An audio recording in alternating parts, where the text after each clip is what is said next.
Halo semuanya, nama saya Debbie Anastasia. Pada kali ini saya akan menjelaskan jawaban-jawaban saya dari soal ujian akhir semester mata kuliah riset operasi lanjut. Oke, saya langsung mulai. Untuk yang pertama yaitu tentang soal integer programming. Saya akan menjelaskan gambaran luasnya tentang soal ini. Nah, soal ini adalah tentang penanganan dari tumor otak. Dalam pengobatan tumor otak itu sendiri dapat digunakan sinar radiasi. Para dokter menginginkan jumlah radiasi yang digunakan semaksimal mungkin agar dapat memborbardir jaringan yang mengandung tumor.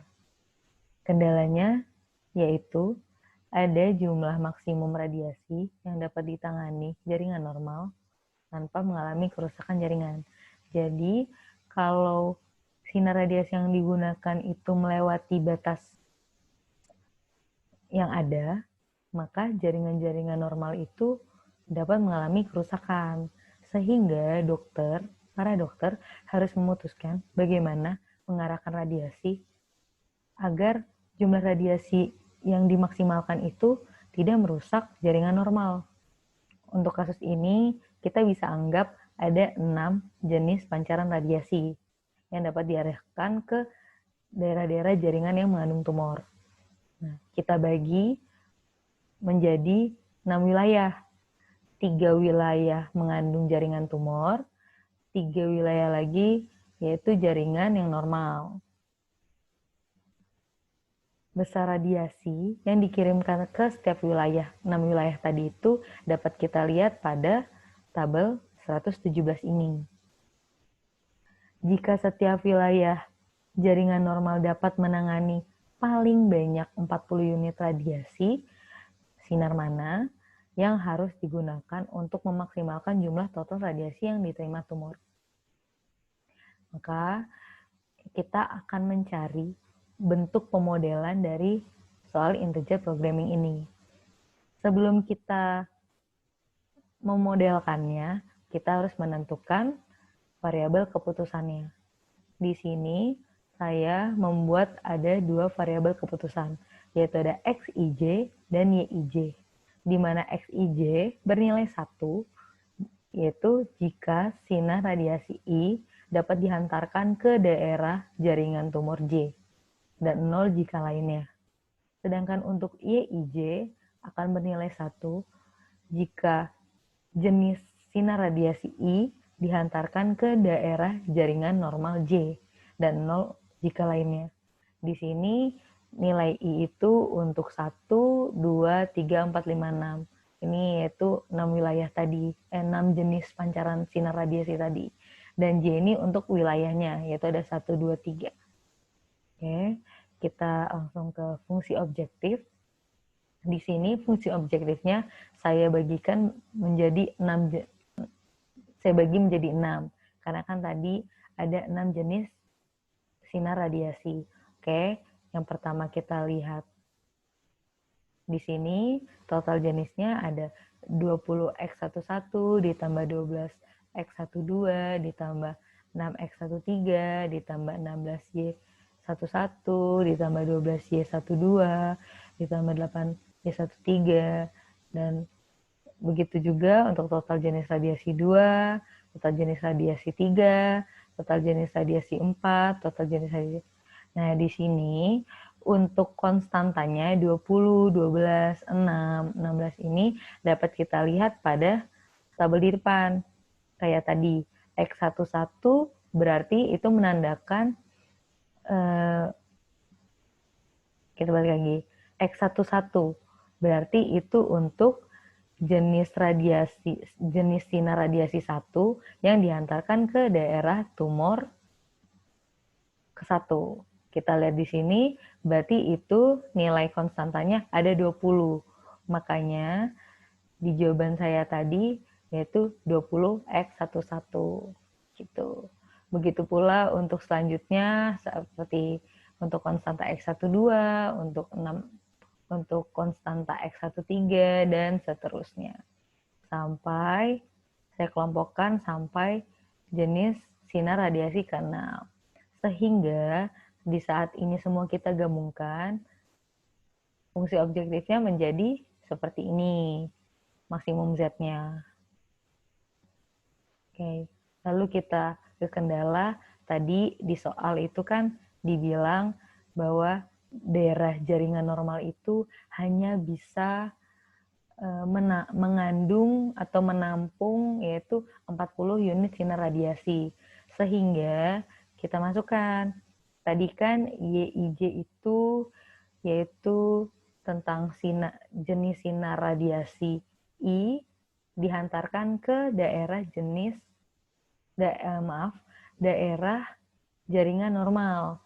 Nah, oke, yang pertama itu berarti ini kendalanya dikelompokkan menjadi 3 bagian, yaitu yang pertama untuk daerah jaringan normal pertama, yang kedua itu untuk daerah jaringan normal kedua, dan yang ketiga ini daerah jaringan normal ketiga, dengan ada 6 jenis pancaran sinar radiasi tersebut. Maka dimasukkan 16Y11 ditambah 12Y21 ditambah 9Y31 ditambah 4Y41 ditambah 9 ini semua akan kurang dari sama dengan 40. Karena kalau lebih dari ini maka jaringan normalnya ikut rusak gitu.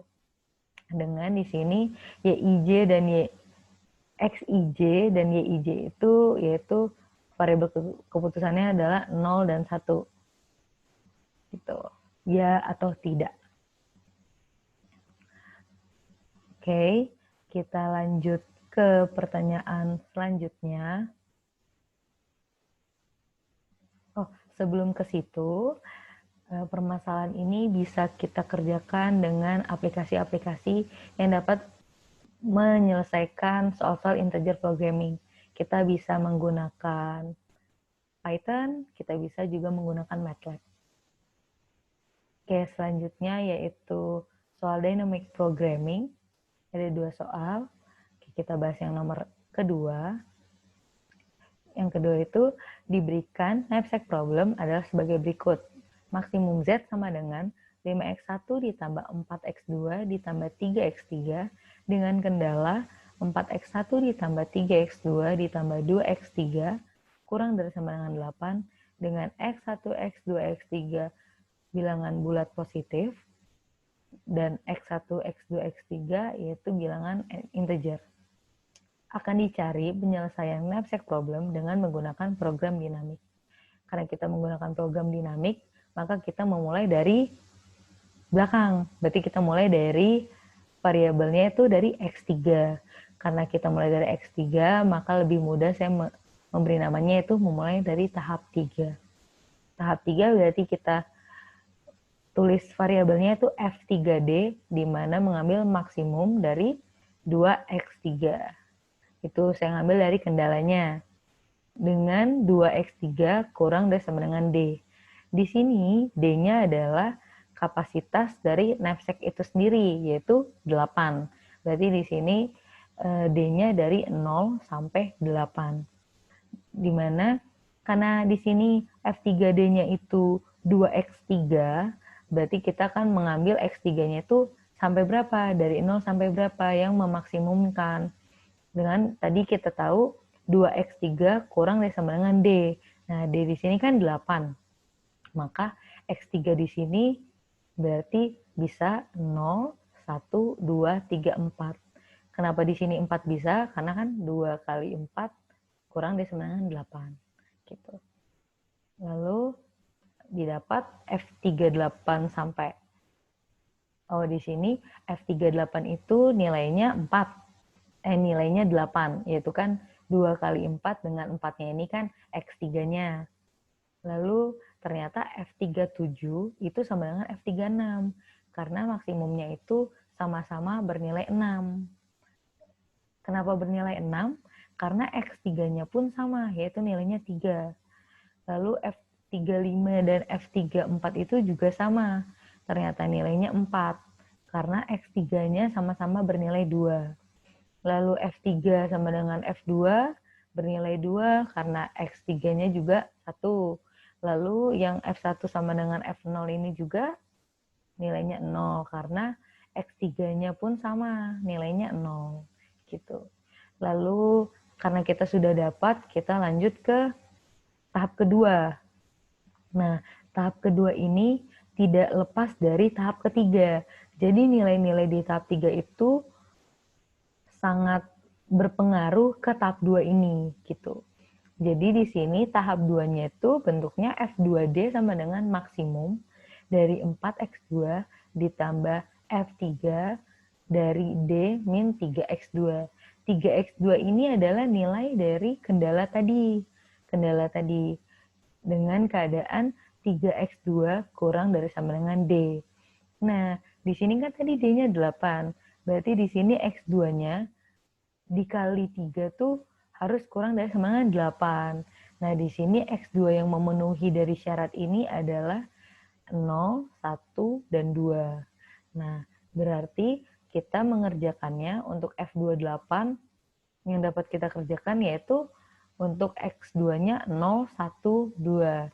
Didapat nilainya F3-nya ada 8, 8, dan 10. Karena kita akan memaksimumkan, maka kita akan memilih nilai yang maksimum. Begitu pula kita kerjakan sampai F20.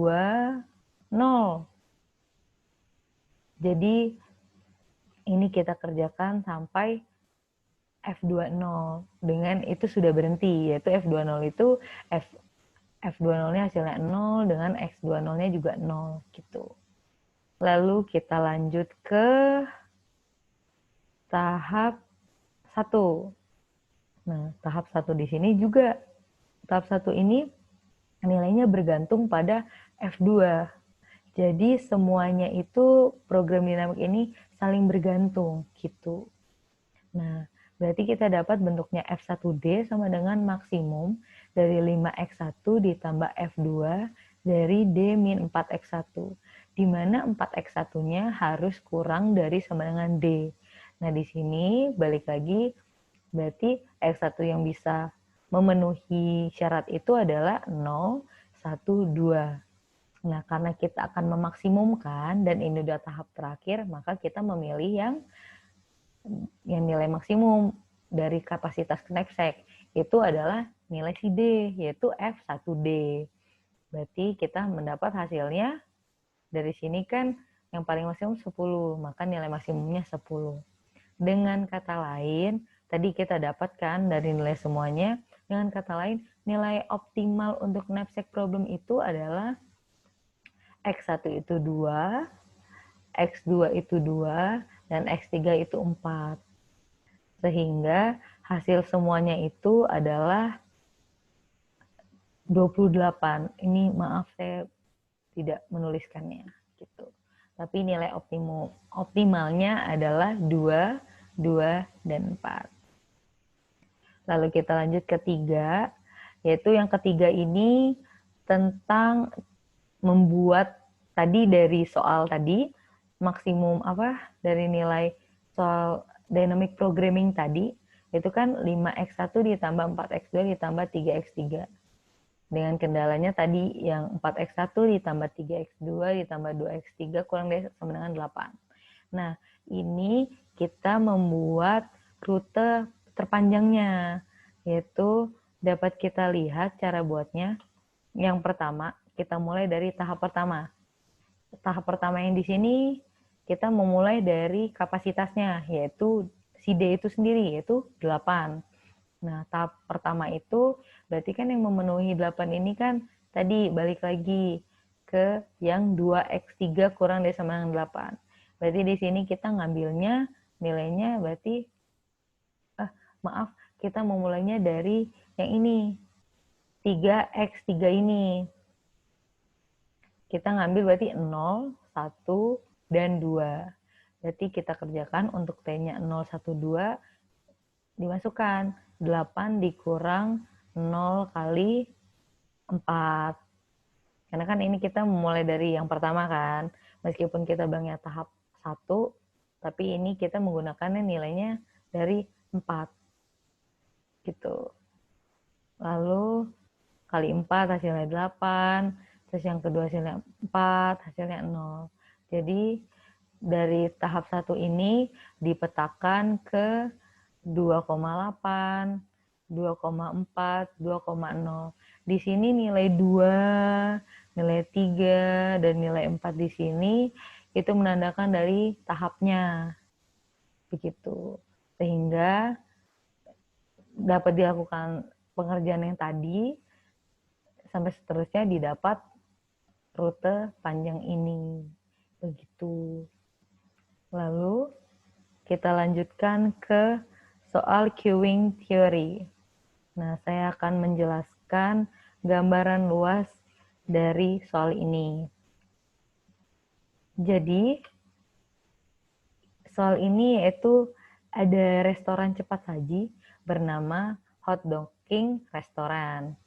Nah, Hot Dog King Restaurant ini sistem restorannya itu yaitu drive-thru. Dengan keadaan rata-rata pelanggan yang datang per jam itu adalah 40 mobil per jam. Dapat kita simbolkan yaitu alpha, yaitu 40 mobil. Oh, itu nanti saya jelaskan ke depannya. Ini kita jelaskan gambaran luasnya dulu. Jadi per line-nya, jadi kalau modelnya drive-thru itu kan pasti ada garis untuk mengantri. Nah, garis mengantri itu hanya dapat menampung 4 mobil. Jadi selebihnya dari situ itu belum masuk dalam antrian. Begitu. Lalu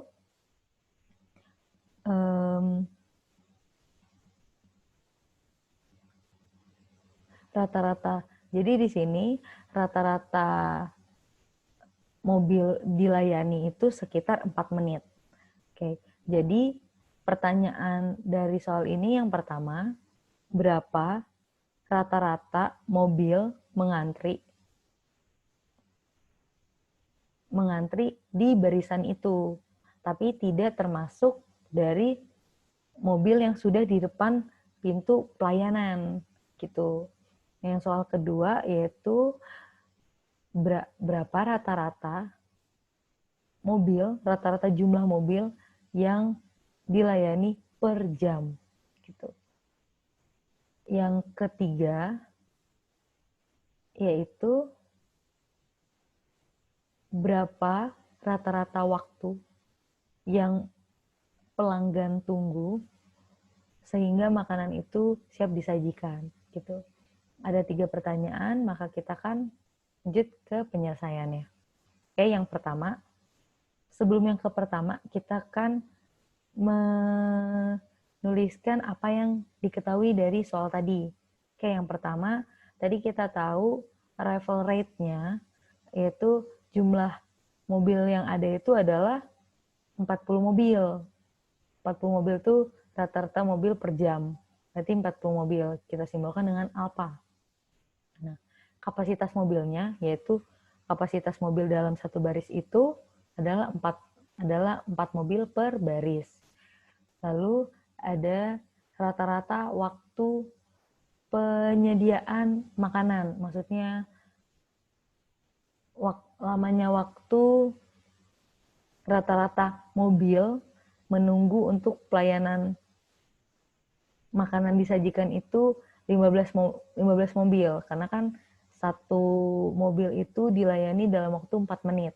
Berarti kalau kita bagi per jam sekitar 15 mobil.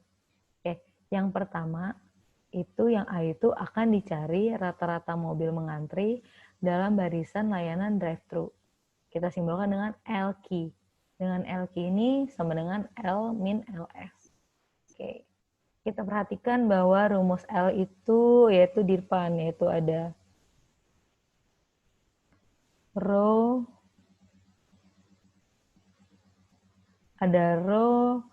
dikali 1 min C plus 1 row pangkat C ditambah C row dipangkatkan C plus 1 per 1 min row dipangkat C plus 1 dikali 1 min row.